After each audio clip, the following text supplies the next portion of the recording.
Hi, my name is Cheryl Heeth, and I am with the Traveling Quilt and Story Telling at Faith Presbyterian Church in Huntsville, Alabama. Part of the Heritage Quilters of Huntsville Quilt Guild, and I want to tell you a story about my quilt.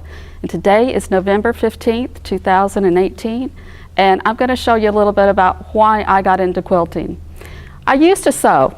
Mrs. Hilda Wright was my sewing teacher, and she showed me a lot and got me down the road with the sewing machine. Then I learned to make draperies and comforters, and my sister-in-law said, if you can do a comforter, you can do a quilt. And I was like, nah, I really don't like those quilts. You know, they're kind of like what Grandma used to have. And she was dying of cancer and gave me a challenge. And she said, if I could do it, you can do it. And I want you to take on the legacy, or at least try to quilt. So this was my second quilt. It's called Calypso. It's more of a modern type quilt. It has squares within a square that are twisted and then applique on top of that. So the circles are actually appliqued.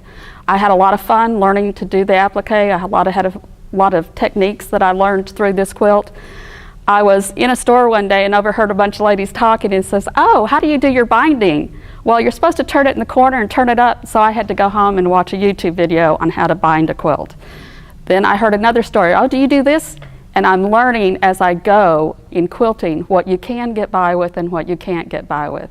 This being my second quilt, I didn't know some of the techniques, but I learned how to take care of it and put it up until I was ready. So I started this quilt in 2011, and it showed at the Heritage Quilters of Huntsville Quilt Guild in 2018. So that's how long I took myself in learning different techniques to see the finished product.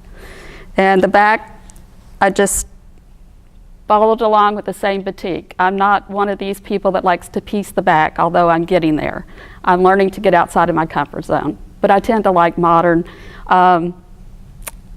quilts that are not, quilts that can be hung for wall hangings. I tend to like things that can go around you and not necessarily on the bed. I've learned my lesson that you don't get overzealous and you don't try to make the biggest thing that you can first.